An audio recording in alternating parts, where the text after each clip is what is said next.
Every religion in human history has a public face and a hidden one. The public face is what you see in the brochure, the cathedrals, the charity work, the messages of love and compassion and universal brotherhood. The hidden face is what happens when power, money, fear, and absolute certainty about divine truth combine inside a closed institution with no external accountability. And what happens when those four things come together is almost always the same. People get hurt, sometimes a few, sometimes thousands, sometimes millions. This video is not an attack on faith. Faith, at its best, is one of the most beautiful and powerful things a human being can experience. This video is about what happens when institutions built around faith forget that they were built to serve human beings and start treating human beings as resources to be managed, controlled, exploited, or eliminated in the service of the institution's survival. We are going to go deep. We are going to start with things you already know, the cases that made headlines, that generated trials and documentaries and congressional hearings. And then we are going to go deeper past the headlines, past the documentaries, down into the levels that almost nobody talks about, the cases so strange, so disturbing, so meticulously hidden that they have almost entirely escaped public attention.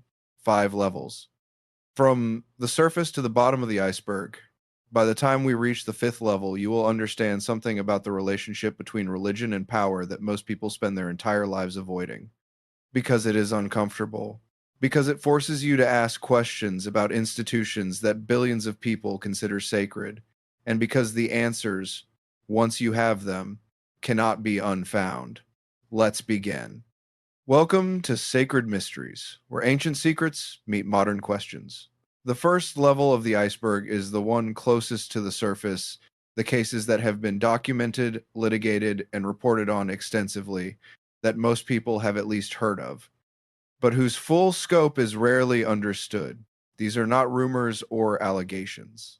These are historical facts, confirmed by court records, governmental investigations, and in many cases, the institution's own internal documents. We start here not because these cases are simple, but because understanding them fully is the foundation for everything that comes after. The Catholic Church's sexual abuse crisis is, by any objective measure, one of the largest institutional cover-ups in modern history. The scale of what happened and what the church did to hide it is still not fully understood by most people who consider themselves informed about it. The John Jay Report, commissioned by the United States Conference of Catholic Bishops and published in 2004, found that between 1,950 and 2002, approximately 4,392 priests in the United States had been credibly accused of sexual abuse involving approximately 10,667 minors. Those are the numbers for the United States alone. Subsequent investigations in Ireland, Australia, Germany, Chile, France, and dozens of other countries have revealed patterns that were not local aberrations but systemic features of how the church operated globally. The most important word in that sentence is systemic. This was not a matter of individual bad actors who slipped through institutional cracks. This was a system, a set of practices, a culture of secrecy, a theology of institutional self-preservation that actively facilitated abuse and then actively protected abusers. The mechanism was almost always the same. A priest abuses a child. The child or the child's family reports it to the diocese. The bishop moves the priest to a different parish, sometimes in a different country, without informing the new parish of the reason for the transfer. The priest abuses again. The cycle repeats. Victims who persist in their complaints are pressured to sign confidentiality agreements. Lawyers representing the church argue statutes of limitations. Documents are destroyed. The 2018 Pennsylvania grand jury report, which investigated 6 Catholic dioceses and found that more than 300 priests had abused more than 1,000 children over 70 years, included internal church documents showing that bishops had been explicitly instructed, in some cases by Vatican officials, to avoid reporting abuse to civil authorities. This was not confusion or poor judgment, this was policy. The financial settlements paid by the Catholic Church globally to abuse survivors run into the billions of dollars. Dioceses across the United States have filed for bankruptcy protection as a direct result of abuse litigation. And yet, the institutional response of the Vatican has been, by any fair assessment, inadequate, characterized by a persistent tendency to treat the church's reputation as more important than the welfare of its victims. Jehovah's Witnesses present a case that is in some ways more disturbing than the Catholic crisis, precisely because it is less well known. The organization's internal policy on child sexual abuse has been documented in detail by Australian Royal Commission into Institutional Responses to Child Sexual Abuse, which in 2015 found that the Jehovah's Witnesses organization had failed to report a single case of child sexual abuse to authorities in Australia over a 65-year period. Not one. The commission identified 1,006 alleged perpetrators within the Australian Jehovah's Witnesses community whose cases had been handled entirely internally through a process governed by a doctrine requiring 2 witnesses to any sin before disciplinary action can be taken. In cases of child sexual abuse, which almost never occur in front of witnesses, this rule effectively made it impossible to discipline abusers through internal processes. Victims were pressured to confront their abusers directly. Victims who persisted in their complaints and eventually went to civil authorities were sometimes disfellowshipped, excommunicated for bringing reproach upon the congregation.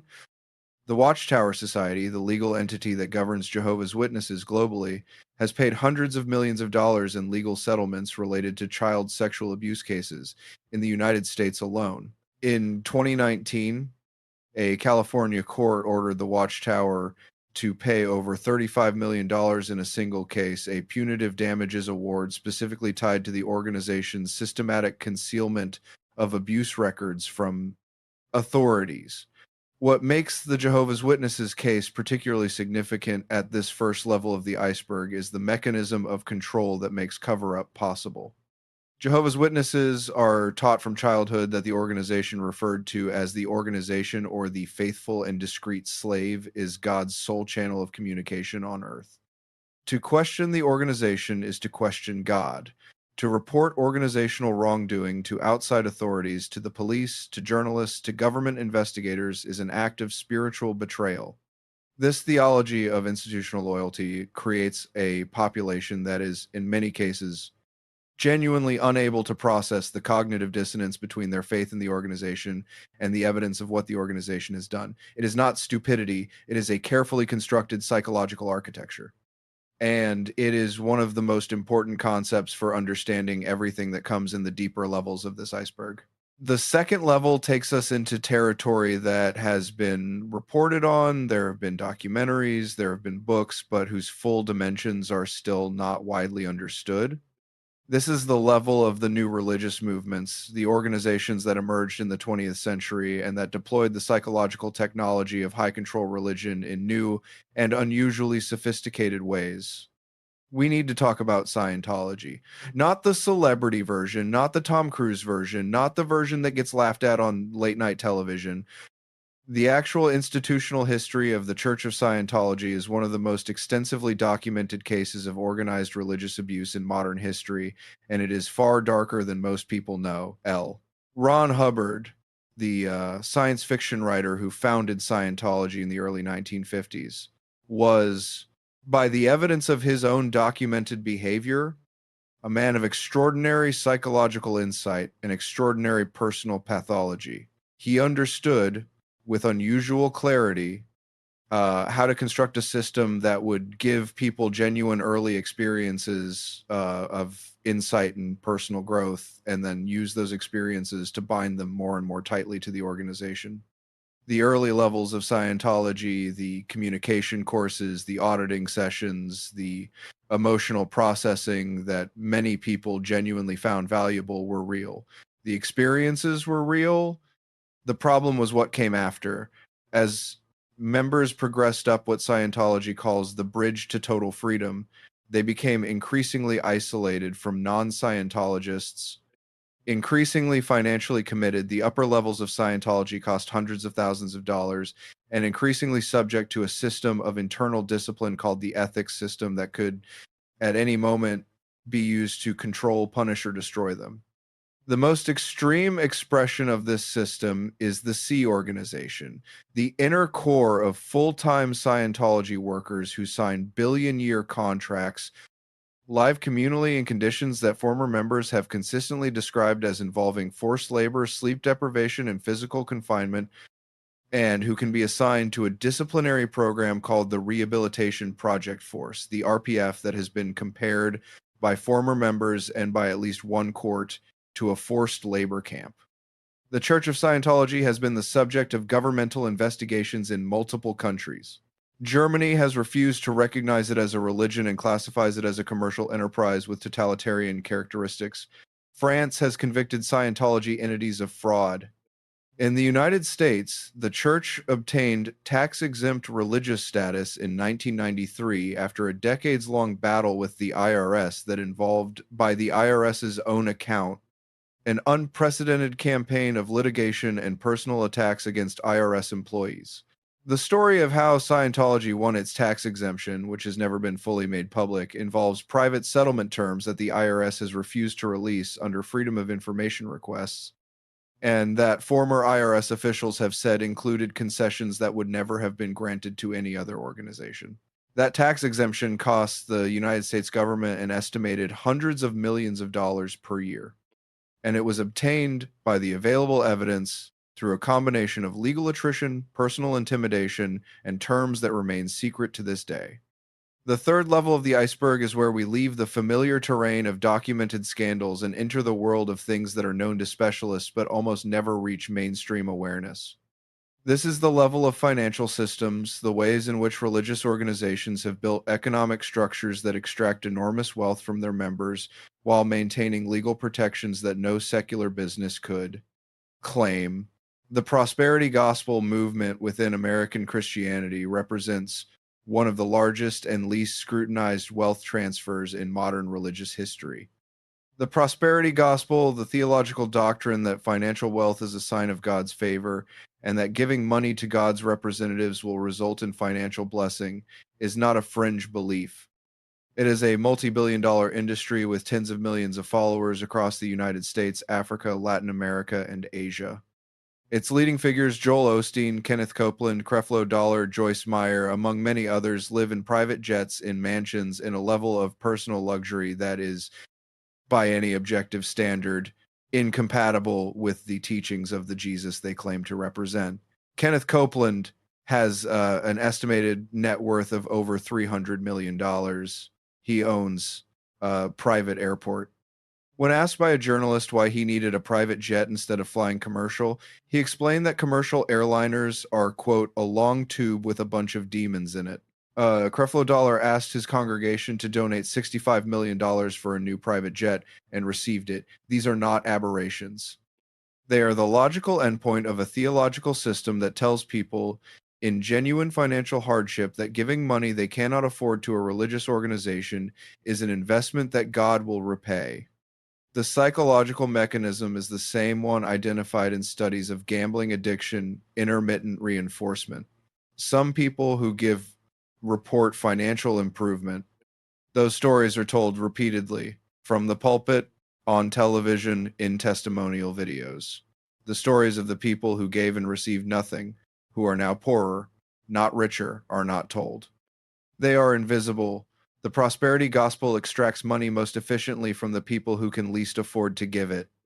Study after study of prosperity gospel congregations finds that the membership skews toward lower income demographics, people who are financially desperate enough to find the message compelling. The theological promise of financial return functions as a predatory lending scheme with divine guarantees.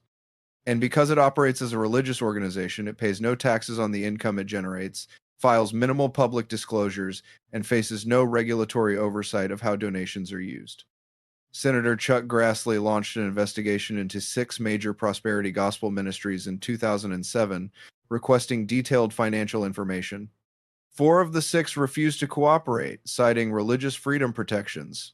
The investigation produced no legislative action.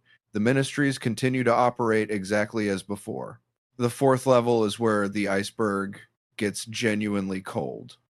This is the level of documented cases that involve not just financial exploitation or sexual abuse, but the systematic psychological dismantling of individuals, the deliberate construction of environments designed to make independent thought impossible, to sever people from their families and their prior identities, and to create a level of psychological dependence so complete that members became, in any practical sense, incapable of leaving. We need to talk about the technique that researchers call thought reform, and that the popular press calls brainwashing, a term that is often dismissed as hyperbolic, but that in the academic literature on high control groups describes a set of influence techniques that are well documented, well understood, and have been used with devastating effectiveness by religious organizations across the theological spectrum. The psychologist Robert Lifton, in his foundational 1961 work, Thought Reform and the Psychology of Totalism, identified 8 criteria that characterize what he called totalistic environments.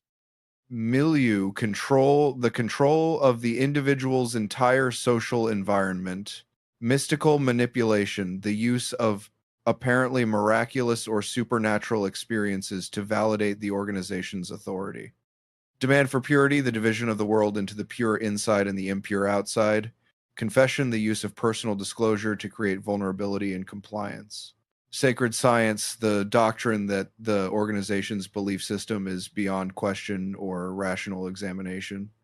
Loading the language, the creation of specialized vocabulary that makes it difficult to think thoughts the organization does not sanction. Doctrine over person, the subordination of individual experience to organizational doctrine. Dispensing of existence, the implicit or explicit belief that those outside the organization are spiritually or literally condemned. Lifton developed these criteria by studying Chinese communist thought reform programs.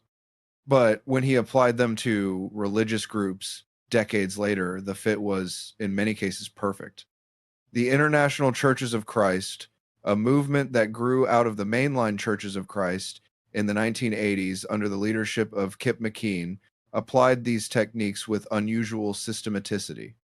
Members were required to have a discipling partner, a more senior member who had authority over every aspect of their lives, including their finances, their relationships, their career decisions, and their spiritual state.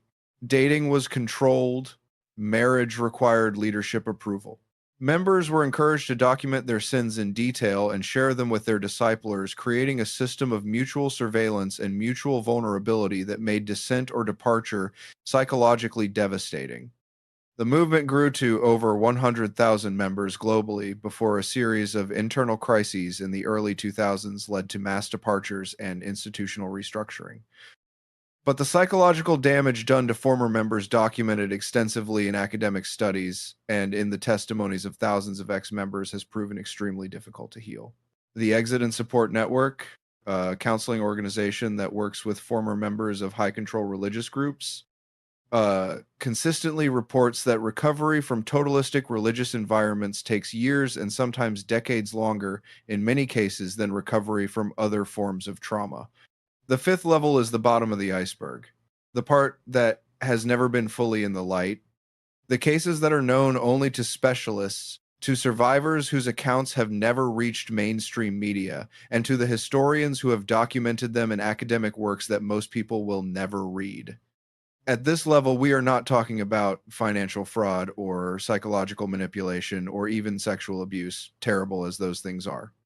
We are talking about something more fundamental about the use of religious authority to justify violence, not historical violence, not the Inquisition or the Crusades, which have been extensively documented and are safely located in the past. Contemporary violence. Violence that has happened within living memory, within communities that still exist, and that in some cases continues in forms that are more subtle but no less real. We need to talk about faith healing deaths. In the United States, There are religious communities, primarily but not exclusively within certain Pentecostal and faith healing traditions, that forbid or strongly discourage medical treatment, relying instead on prayer and the intervention of God to heal illness. This is a constitutionally protected religious practice, and it kills children. The Followers of God, a faith healing sect based primarily in Oregon and Idaho, has been responsible for a documented series of child deaths over several decades that reads, in the academic literature that has tracked it, as a quiet, ongoing catastrophe.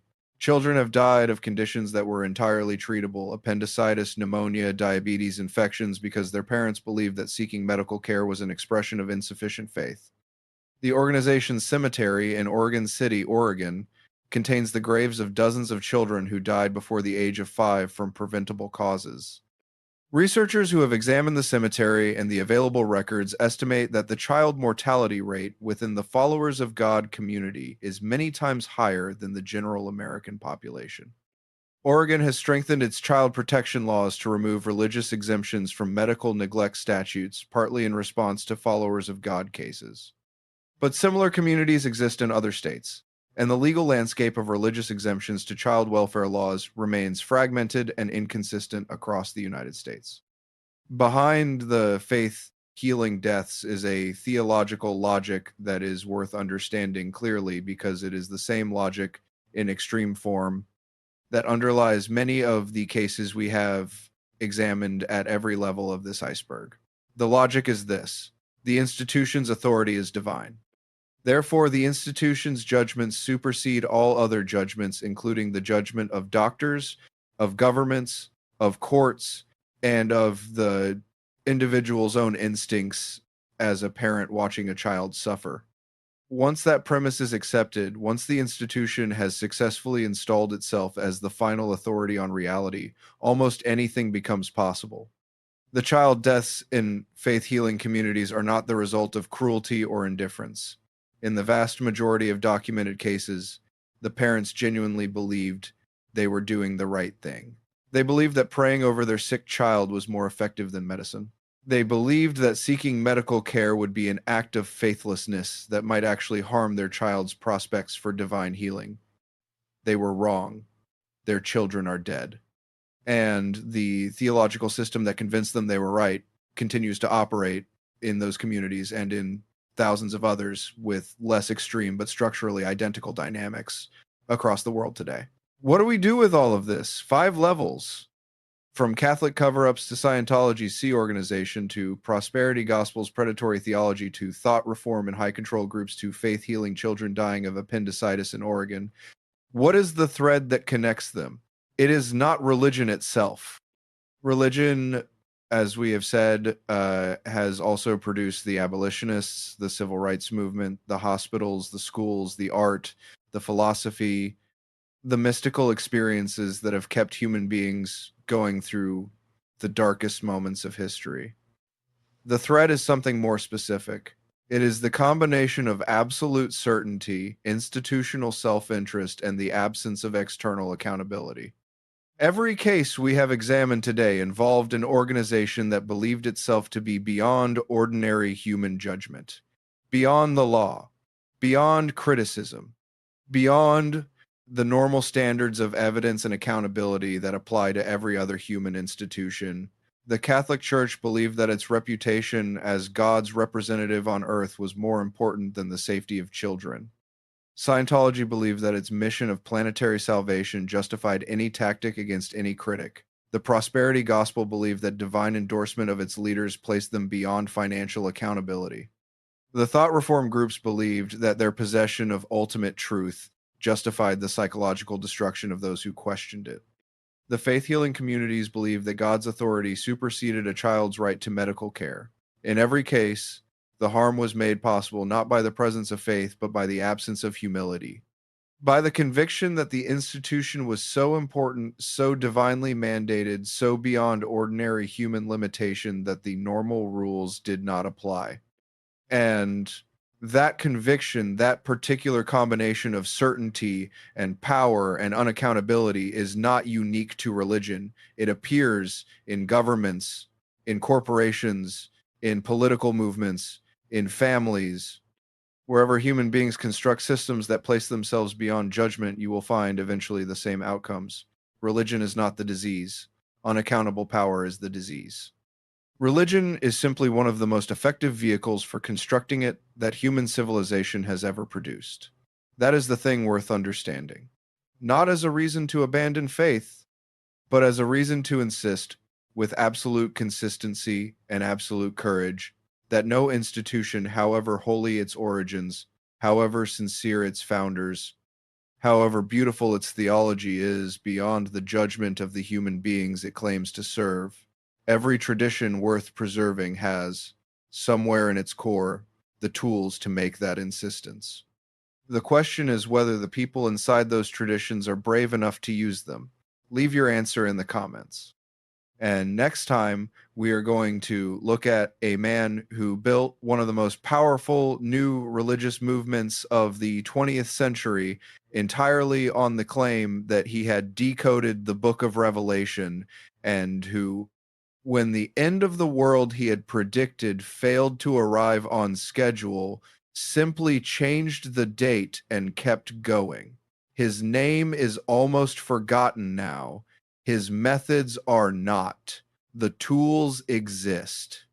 The prophets use them, the mystics use them, the reformers use them. Every tradition has buried somewhere in its core a voice that says power without accountability is not holiness. It is its opposite. The question that this iceberg leaves open is whether enough people inside these institutions are willing to listen to that voice before the next level of damage is done. History suggests that they are not until they are forced to be. But history also suggests that they can be forced, that the survivors speak, that the journalists investigate, that the courts rule, that the institutions eventually change, imperfectly, slowly, but they change. And that, however inadequate it feels in the face of what we have examined today, is not nothing. Stay curious.